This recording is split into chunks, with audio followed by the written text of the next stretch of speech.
Sanjay, first I want to talk about the exchange we just heard between our own Jim Acosta and President Trump, where Jim was asking President Trump about the fact that we constantly are reporting, not just CNN, but everyone almost, reporting on the fact that we constantly hear from healthcare workers and from governors that they don't have enough masks, they don't have enough N95 masks, they don't have enough personal protective equipment, and then there are other needs out there.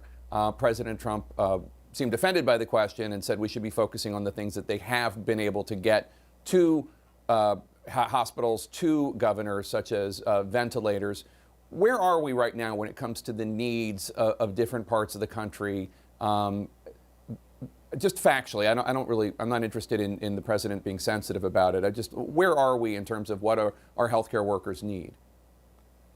Well, we've been trying to do our own surveillance, if you will, Jake. I talk to people on a regular basis, and it's sort of uneven. There's places that seem to have plenty of these supplies. There's other places where healthcare workers, not only do they not have enough personal protective equipment, there's also concerns that sometimes they can't get tested themselves, healthcare workers. So, that's obviously a concern. But there's other places that have gotten a lot of attention, a lot more resources. So I think that's part of the issue. Some of the places that we're not hearing about as much, only, anecdotally, if you will, is because they're not really, the surveillance is not really reaching those areas yet in terms of PPE, in terms of testing of healthcare workers, but even testing of the general community. So we don't still have a clear eye on that other than what we're hearing from these frontline workers who, we have to take them at their word in terms of what they have and what they don't have. So you're still hearing these complaints. That is true. It's hard to characterize the nation this way, but you are still hearing these complaints.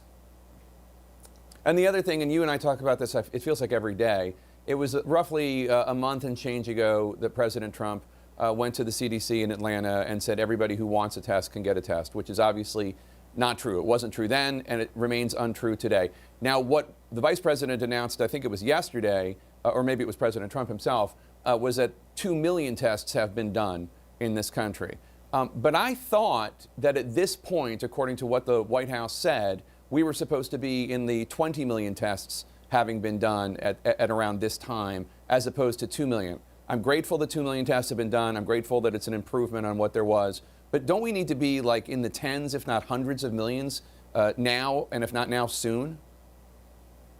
Yeah, we need, and will need mass testing. I mean, I think that's one thing we've heard over and over again. Dr. Fauci describes it as we need millions and millions of tests. 2 million is obviously a significant improvement per capita. I mean, which is important. People say you're using per capita sort of to draw a distinction. We are drawing a distinction because you need a sample size. The sample size is, if it's bigger compared to the population you're testing, it has more significance.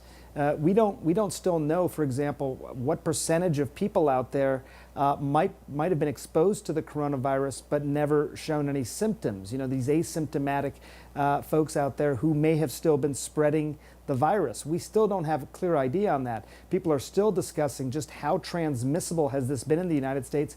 We don't know.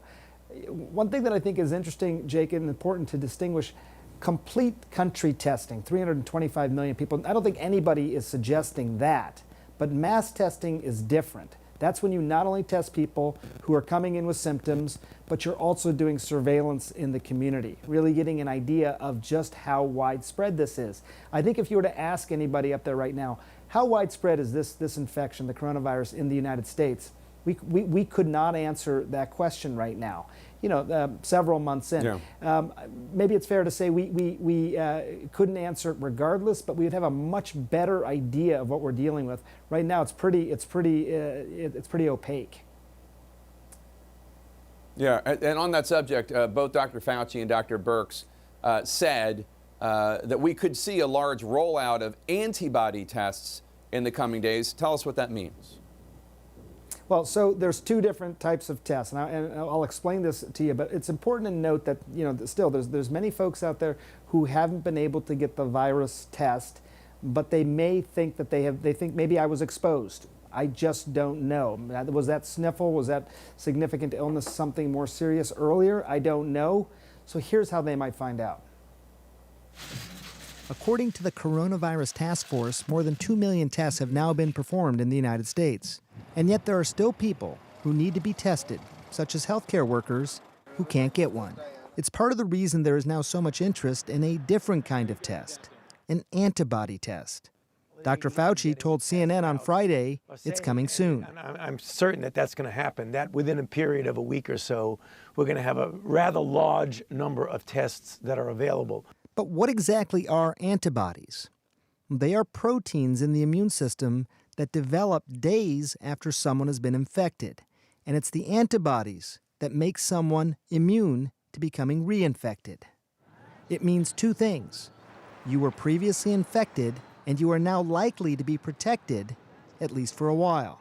We think it'll be a tool to help us get people back to work. It'll be additional information because, as you know, if you have an antibody, that means you were exposed and have recovered from it. That, with the information about diagnosis, should help. That's why public health agencies around the world want these antibody tests, because it could help some people get back to their daily lives. You remember the swab test we're all familiar with?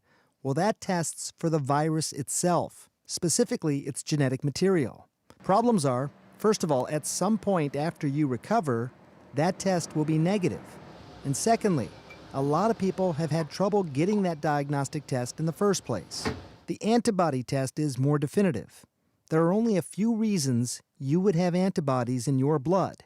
You got someone else's antibodies by an injection of their blood.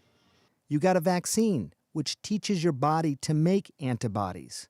Or you were infected. The antibody test requires a sample of your blood and this strip, which has proteins from the virus on it.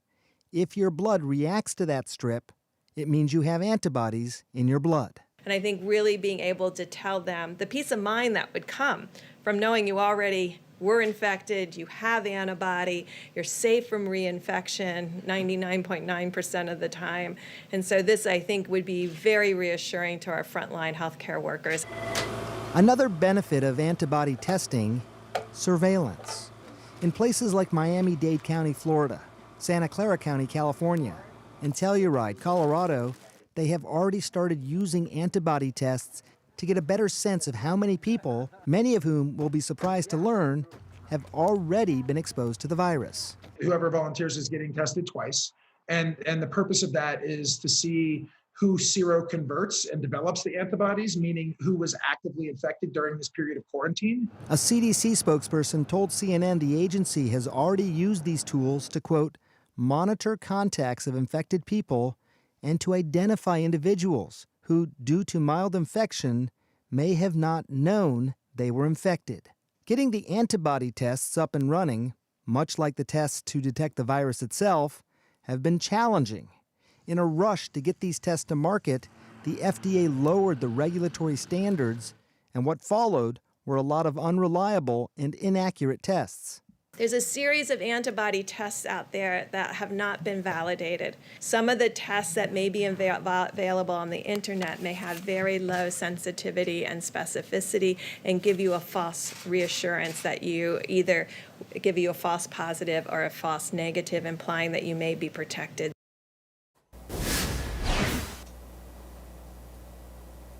And Sanjay, we heard President Trump yet again tout his optimism about the anti-malarial drug hydroxychloroquine. You've learned that there are countries that are not only not using the drug, they're advising against using it to treat coronavirus. Tell us more about that. Yeah, I mean, there's several countries out there that have been using this medication for a couple of different reasons. To treat patients who are already sick and possibly as prophylaxis, so giving it to people who aren't sick in the hopes that it'll actually prevent them from getting ill. Guidance was just sent out, I'm reading here, to almost all the hospitals in Sweden, where they've directed all the doctors over there to stop using the anti-malarial drug to treat COVID-19. That's specifically what this guidance is. Why they said was that they've been doing this for a while, and basically they've not seen any evidence that it offers any benefit, and yet there's real concerns about side effects. Different side effects, mild side effects from cramps, more serious side effects like peripheral vision loss, and then the most serious that they're concerned about is the impact on the heart. where it can actually cause these heart rhythm abnormalities. We dug into some of their data. It doesn't look like anybody died as a result of these side effects, but they were quite worried enough to send out this guidance essentially to all the hospitals in Sweden saying, stop doing this. Just do it as a clinical trial. You can keep studying it, but don't just give this because the doctor decides to give it. We think that's too dangerous.